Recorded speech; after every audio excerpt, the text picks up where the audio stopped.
अब मुद्दों की बात पे आते हैं। साथियों, जैसे कि आपको मालूम है कि बसपा को बने 39 साल हो चुके हैं और इन 39 सालों में हमारी पार्टी के संस्थापक परम पूज्य बाबा साहब, परम पूज्य मान्यवर साहब श्री काशीराम जी और एक छोटे से परिवार में जन्मी, दिल्ली की गलियों से निकलकर दिन रात एक कर अपना पूरा जीवन और अपना परिवार इस पार्टी व मिशन और मूवमेंट के लिए त्याग कर बहन जी ने हम दलितों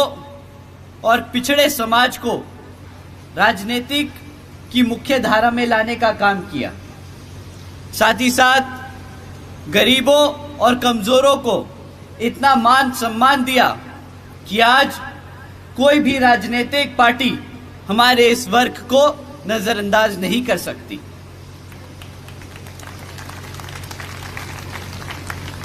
साथ ही साथ अल्पसंख्यक समाज को उसके हकों के बारे में जागरूक कर इस भारत में भाईचारे के आधार पर एकजुट कर समता मूलक समाज की स्थापना करने की पूरी कोशिश करी और सर्व समाज को एक ऐसी सरकार देने का काम किया जिसकी कल्पना हमारे गुरु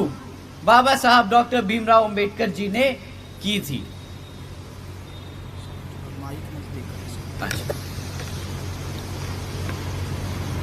साथियों, इन 39 साल पहले ये पार्टी, ये मिशन, ये मूवमेंट मान्यवर साहब जी ने जब शुरू किया था तो आप सब ने उनका बढ़ चढ़कर साथ दिया और आप सब भी युवा हुआ करते थे। परंतु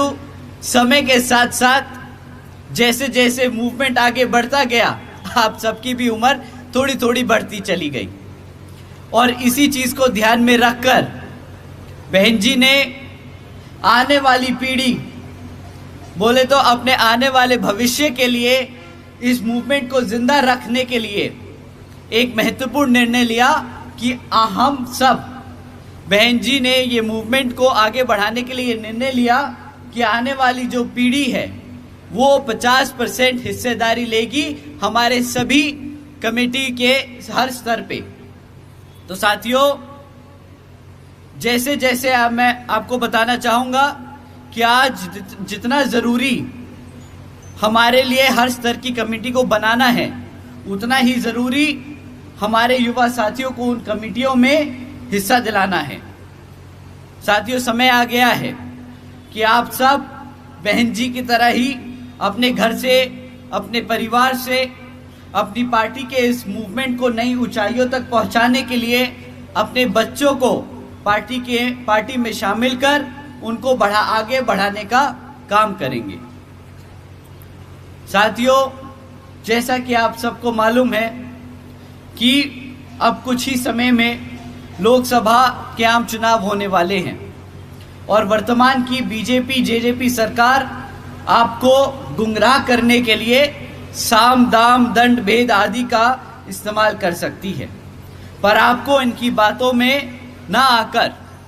इनसे इनके कामों के बारे में पूछना है। साथियों, जब आप उनसे इनके कामों के बारे में पूछेंगे तो आपको पता चलेगा कि इनके कामों की लिस्ट बहुत छोटी है और इनकी विफलताओं की लिस्ट बहुत लंबी। पिछले कई वर्षों से बीजेपी जेजेपी की सरकार चल रही है और आज तक भी ना यहाँ गाँवों में पक्की सड़कें बनी, ना यहाँ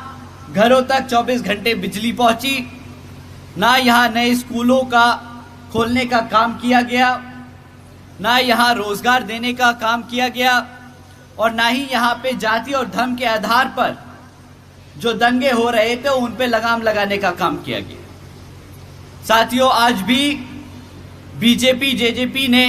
सरकारी नौकरियों में SC ST OBC भर्तियों पर रोक लगाकर रखी है। आपको जानकर हैरानी होगी कि आज भी 1,80,000 से ज्यादा सरकारी नौकरियां हरियाणा सरकार में खाली पड़ी हैं। आज बीएसपी कहती है कि अगर हमारी आने वाले विधानसभा आम चुनाव में सरकार बनेगी तो जैसे बहन जी ने अपने शासनकाल में यूपी में सबसे पहले आते ही जो सरकारी नौकरियों में बैकलॉग था उसको पूरा किया, उसको भरा, उसी तरह हरियाणा में सरकार बनने पर सबसे पहले बैकलॉग भरा जाएगा। साथियों, आज भी बीजेपी जेजेपी ने एजुकेशन पॉलिसी यहां पर लागू नहीं करी, और तो और इस सरकार ने अपने शासनकाल में 2,500 से ज्यादा स्कूलों को बंद करने का काम किया। साथियों, आज बीएसपी कहती है कि जिस तरह पिछड़े बुंदेलखंड क्षेत्र में बाबा साहब doctor Bhimrao Ambedkar medical college और झांसी में मान्यवर श्री काशीराम जी पैरा मेडिकल ट्रेनिंग कॉलेज की स्थापना की थी, उसी तरह यहां पर भी हमारे बच्चों को एजुकेशन में आगे बढ़ने के लिए medical colleges, training centres, senior secondary schools, primary schools की स्थापना की जाएगी। साथियों, जब हमारे बच्चे पढ़ ही नहीं पाएंगे तो कहां से नौकरियां ले पाएंगे, और जब अपने नौकरियां नहीं मिलेंगी तो कैसे वो अपने पैरों पर खड़े हो पाएंगे। साथियों, जो इस सरकार ने हमारे बच्चों को पढ़ने से रोका है पिछले 5 से 10 सालों में, इससे इनकी ये जो मनुवादी सोच रखने वाली मानसिकता है वो दर्शाती है। तो आपको इनकी मीठी मीठी बातों में नहीं आना है, इनके ऊंचे लंबे चौड़े वादों को सुन के बहकना नहीं है। इनसे पूछना है कि भाई जो पिछले 10-15 सालों में एजुकेशन पॉलिसी को लेके आप लोगों ने इतना बड़ा मुद्दा बना के रखा है, उसको आज तक आपने जमीनी स्तर पे लागू क्यों नहीं किया।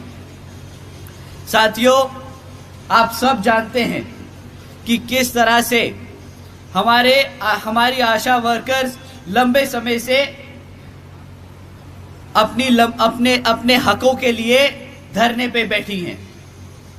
और इस सरकार ने कितने समय तक उनको नजरअंदाज किया है। तो साथियों, आज बीएसपी कहती है कि हरियाणा में सरकार बनने पर हमारे आशा वर्करों की सबसे पहले सारी समस्याओं को हल किया जाएगा, उनका उचित समाधान किया जाएगा। साथियों, ये तो है बीजेपी और जेजेपी के हाल, परंतु राजनीतिक स्तर पर एक और नीच गंदी जो हमारे समाज को एक पिछले 50-60 सालों से दबाने की कोशिश कर रही कांग्रेस पार्टी भी है। साथियों, कांग्रेस पार्टी आपको कभी भी आपके बीच में आकर अपने काम गिनवाने के काम नहीं करेगी। वो आपको आकर बीएसपी को गुमराह, हमारे बीएसपी के वर्करों को, समर्थकों को गुमराह करने के लिए हमेशा सिर्फ एक ही लाइन बोलेगी कि बीएसपी तो बीजेपी की बी टीम है। पर साथियों, जब जब कांग्रेस आपको ये बोले, आपके साथियों को ये बोले, आपको सीधा पलटकर बोलना है, भाई बीजेपी की टीम है या नहीं है, तुम बताओ तुमने क्या काम किया पिछले 50-60 सालों में हरियाणा में। जब आप उनसे ये सवाल पूछेंगे तो उनकी हालत खराब हो जाएगी, पसीने छूटने लगेंगे, क्योंकि उनके पास आपको बताने के लिए कुछ नहीं है। अगर उनके दिल में जरा सी अच्छे दिल से बताएंगे कि किस तरह उनकी सरकारों ने हमारे बाबा साहब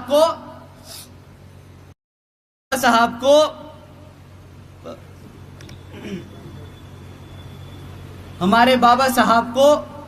भारत रत्न देने से रोका, वो अगर उनके दिल में जरा सी भी इंसानियत होगी तो वो बताएंगे किस तरीके से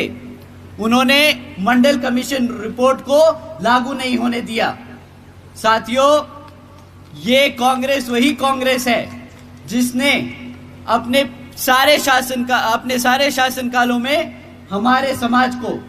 बहुजन समाज को, पिछड़े समाज को दबा के रोक साथियों, अब समय आ गया है कि आप भी हरियाणा में बीएसपी की सरकार बनाने के लिए मन बना ले, ठान ले। साथियों, ये इसलिए मैं कहता हूं क्योंकि जब हमारे लोग, बीएसपी के लोग, बहुजन समाज पार्टी और बहन जी की सरकार को याद करते हैं, यूपी की सरकार को याद करते हैं, तो वो उन्हें समय याद आता है जब बहन जी ने सावित्रीबाई फुले शिक्षा योजना लागू करी थी, जिसके तहत 7 लाख से ज्यादा बच्चियों को 12वीं तक की शिक्षा प्राप्त करने हेतु 600 करोड़ से ज्यादा की लागत हमारी बच्चियों पर खर्च कर हमारी बच्चियों को अपने पैरों पर खड़े करने के लिए बहन जी ने अपने समाज की बच्चियों के लिए खर्ची थी। उन्हें याद आता है वो समय जब बहन जी ने देश में पहली बार सरकारी कॉलेजेस के स्टूडेंट हॉस्टल्स में अन्य पिछड़े वर्गों के छात्रों के लिए 27% आरक्षण की व्यवस्था तय की थी। साथियों, साथ ही साथ बहन जी ने महामाया गरीब बालिका आशीर्वाद योजना के तहत 3,25,000 बच्चियों को 1-1 लाख रुपए देने का काम किया। साथियों, इस योजना के तहत बहन जी ने 3,250 करोड़ रुपए अपनी बच्चियों को देने का काम किया।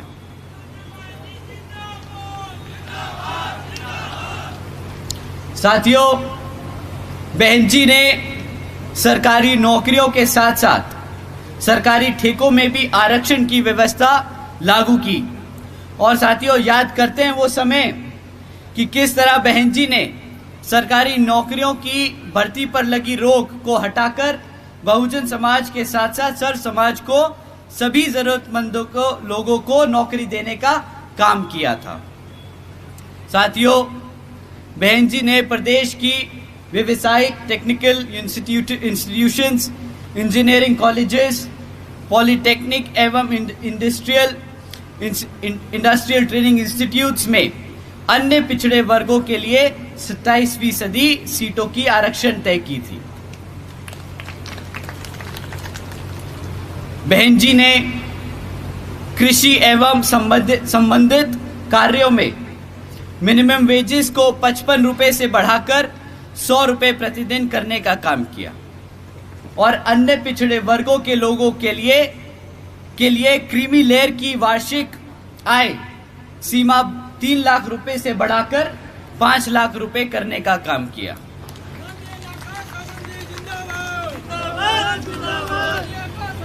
साथियों, साथ ही साथ बहन जी ने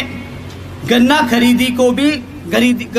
खरीदे के दाम को भी दुगना कर दिया था और आदरणीय बहन जी ने अपने शासनकाल में 90,000 से ज्यादा शिक्षकों को सरकारी नौकरी दी,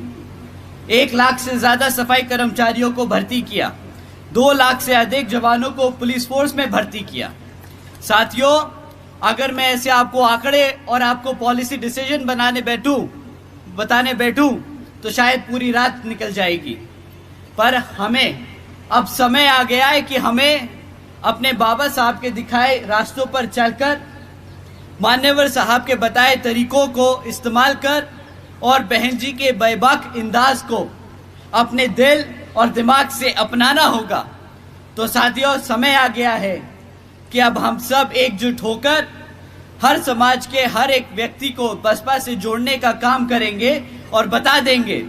कि हम आ रहे हैं हर एक उस चीज के लिए जो इस संविधान में हमारे लिए हमारे गुरु देकर गए हैं, बाबा साहब डॉक्टर भीमराव अंबेडकर जी।